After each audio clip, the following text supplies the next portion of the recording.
हुंगली चंडी तला स्थित पूर्ति वनस्पति के कारखाने में लगी भयानक आग। दमकल की 10 गाड़ियां मौके पर पहुंची। आग की चपेट में आकर लाखों की संपत्ति जलकर राख हुई। इलाके में मची अफरा तफरी। एक ही कारखाने में महीने भर में दूसरी बड़ी आग लगी। मिल प्रबंधक ने मीडिया कर्मियों को कुछ भी बोलने से किया इनकार।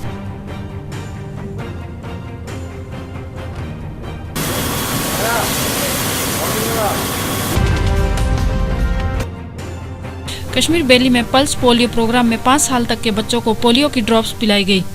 वहीं विभाग ने इस अभियान में बढ़ चढ़कर हिस्सा लिया। पल्स पोलियो इम्यूनाइजेशन प्रोग्राम के तहत आज पूरे श्रीनगर डिस्ट्रिक्ट में 1,77,000 से ज्यादा बच्चों को कवर करने का टारगेट है, जिनके लिए हमने 645 बूथ लगाए हैं, जिनमें कोई 3,000 के करीब जो हमारे डॉक्टर्स, पैरामेडिक्स और बाकी ऑफिशियल्स हैं वो काम पे लगे हुए हैं। और हमारा ये पूरा अहद है कि इस टारगेट को हम 100% अचीव कर लेंगे। मुंबई होमगार्ड के additional general of police IPS अधिकारी संजय पांडे ने अपने जन विकास चैरिटेबल फाउंडेशन की ओर से गरीबों को मुफ्त शक्कर और चावल बांटे और ये वादा किया कि आने वाले महीनों में भी वे इसी तरह गरीबों की मदद करेंगे। पहली बार एक ऐसे शख्स को देखा गया है जो लोगों के बीच जाकर उनकी मदद कर रहे हैं। जी हाँ, हम बात कर रहे हैं संजय पांडे जी की। हम उनसे ही बात करेंगे आखिर वो लोगों के बीच किस तरीके से जाते हैं और उनकी मदद किस तरह से करते हैं। संजय सर, सबसे पहले तो CN न्यूज़ में आपका स्वागत है। ये जानना चाहते हैं कि जिस तरीके से आप गरीब लोगों की मदद कर रहे हैं, कब से करते आ रहे हैं और क्या क्या सोच रखते हैं आप उनके लिए? मेरा बॉम्बे पुलिस में सबसे पहले मैं धारावी का DCP था और मेरे ख्याल से धारावी, बहरामपाड़ा, खेरवाड़ी ऐसी जगह हैं जहाँ पर काफ़ी मात्रा में बहुत गरीब लोग रहते हैं। तो ऐसे लोग हैं जिनको कि कोई मदद नहीं कर सकता। तो ऐसे लोगों की मदद करने का शुरुआत से ही जब मैं पुलिस में रहा हूँ तो ऐसे लोगों की मदद करता रहा हूँ। लेकिन अभी कुछ 2 साल पहले हमने सोचा कि एक संस्थागत तरीके से इसकी मदद करनी चाहिए। तो हमने एक्चुअली कार्यक्रम धारावी में शुरू किया। धारावी में एक जन विकास फाउंडेशन बनाई। बाहरी दिल्ली कंझावाला थाना इलाके के कराला में DTC बस और चार्टर्ड बस में आमने सामने की टक्कर। DTC बस सवारियों से भरी थी। ड्राइवर समेत 8 सवारियां घायल महर्षि वाल्मीकि अस्पताल में भर्ती। कोहरे की वजह से हादसे की आशंका।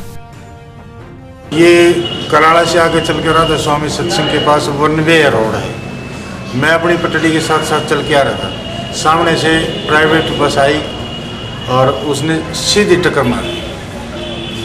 प्राइवेट बस स्कूल की थी या वैसे थी, बच्चों की थी? नहीं, उसमें खाली थे, ड्राइवर कंडक्टर थे। DTC कितने आदमी को चोट आई बस में?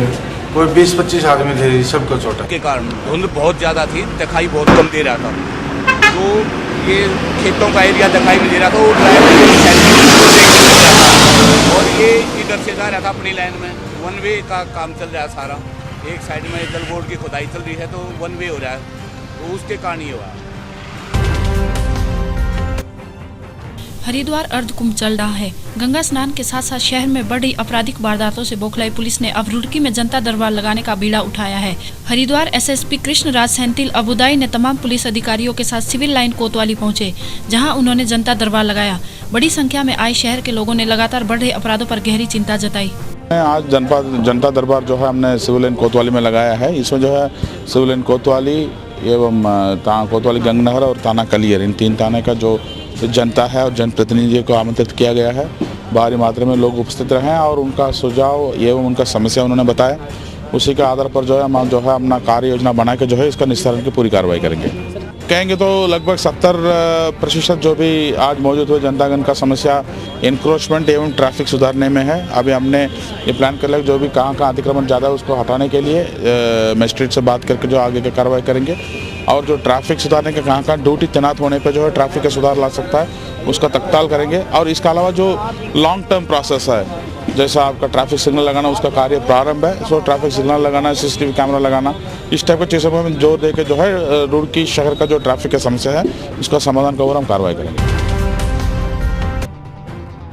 यूपी में समाजवादी सरकार के मुखिया अखिलेश यादव भले ही गुंडे और बदमाशों पर नकेल कसने की बात करते हो, उन्हीं की पार्टी में शामिल है वो नेता जो दरअसल वास्तव में अपराधी है। सपा के नेता भले ही ना कहे, मगर पुलिस के अधिकारी बताते हैं कि आरिफ नाम के इस हिस्ट्री शीटर पर 48 आपराधिक मामले दर्ज है। ऐसे में पार्टी के नेताओं पर सवाल खड़ा होता है कि ऐसे हिस्ट्री शीटर को पार्टी में कैसे जगह दे दी गई।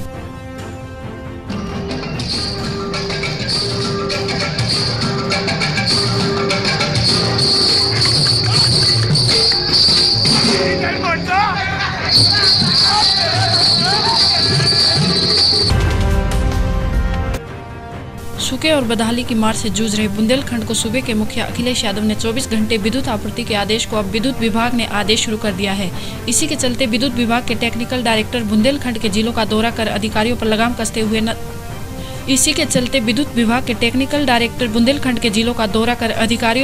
कसते हुए विद्युत आपूर्ति में आने वाली समस्याओं को ठीक करने का हवाला दे रहे हैं, जिससे कि बुंदेलखंड के बदहाल किसान अपने खेतों की सिंचाई कर सके। में लोगों को जो है अच्छी सप्लाई नहीं मिल पा रही है, तो शासन मुख्यमंत्री जी के दिशा निर्देश ये हुआ कि हम 24 घंटे सप्लाई देंगे और ये कोशिश करें कि कम से कम हर जगह 20 घंटे मिले। उसी के अनुपालन में जहाँ जहाँ वोल्टेज की प्रॉब्लम है, जहाँ ओवरलोडिंग की प्रॉब्लम है, उसी संदर्भ में हम लोगों की विजिट हो रही है। हम ट्रांसमिशन के डायरेक्टर हैं भी ले लिए हैं साथ में, और हम आगरा से आए हुए दक्षिणांचल के डायरेक्टर हैं।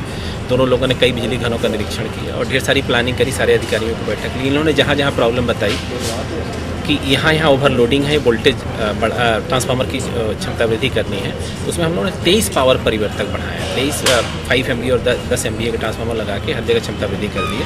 4-5 जगहों पे और भी प्रॉब्लम्स हैं, वो भी डिसीजन ले लिया। विदिन 1 वीक सारे हम लोग बदलवा देंगे। कई लाइन बनवाने का उन्होंने प्रस्ताव दिया, वो सारी स्वीकृति दे दी गई है और हम लोगों ने लाइन पे काम शुरू कर दिया। हम उम्मीद करते हैं 15-20 दिन में हर जगह एरिया पूरी।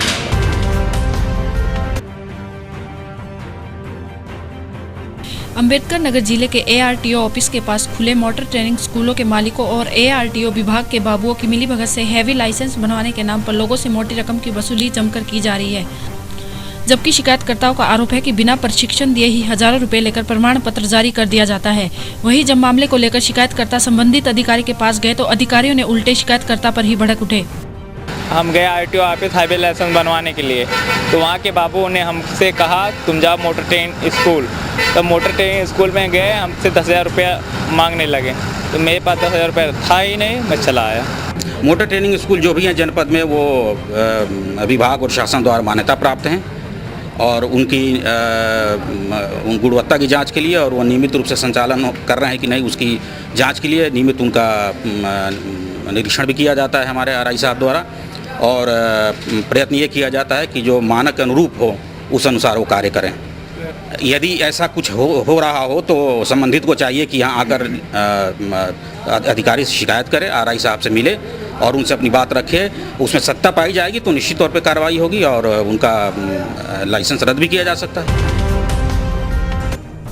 बीकापुर उपचुनाव के लिए प्रशासन ने लगभग तैयारियां पूरी कर ली है। 20 जनवरी से नामांकन प्रक्रिया जिला मुख्यालय पर ही संपन्न कराई जाएगी। इसके लिए रिटर्निंग ऑफिसर SDM बीकापुर और सहायक रिटर्निंग ऑफिसर तहसीलदार बीकापुर को नियुक्त किया गया है। उपचुनाव के लिए अन्य तैयारियां भी की जा रही है। सुरक्षा को लेकर पुलिस लाइन में चुनाव सेल बनाया गया है। बीकापुर चुनाव की घोषणा हो गई है। आदर्श आचार संहिता पूरी तरह से प्रभावी हो गई है। शासन के और माननीय निर्वाचन आयोग के स्पष्ट निर्देश हैं कि पूरी तरह से निष्पक्ष और पारदर्शी चुनाव होगा। उसकी प्रक्रिया में हम लोगों ने जितने भी प्रभारी अधिकारी होते हैं, जो इंतजामात के पार्ट होते हैं, उनको सबको कल बहुत डिटेल बैठक करके बता दिया गया है। निरंतर हम लोग ऑनवॉच रहेंगे। सोमवार को हम लोग राजनीतिक दलों के अध्यक्षों के साथ भी बैठक कर रहे हैं, उनको भी बताया जाएगा कि आदर्श आचार संहिता का कड़ाई से पालन करेंगे और कड़ाई से पालन कराना भी हम लोग सुनिश्चित करेंगे। फिर प्रशिक्षण से लेकर के पोलिंग पार्टी के मूवमेंट तक और मतगणना तक की पूरी तैयारी की गई। शांति तो सबको दिया गया है। किसी को ट्रेनिंग का काम दिया गया है, किसी को कार्मिक का प्रबंधन दिया गया है, किसी को रूट चार्ट मैपिंग का काम किया गया है, खान पान व्यवस्था के डिटेल्ड ऑर्डर है। लगभग 50-60 अधिकारी इस पूरी प्रक्रिया में लगाए गए हैं और उनको कार्य उनको डेजिग्नेट कर दिया गया है।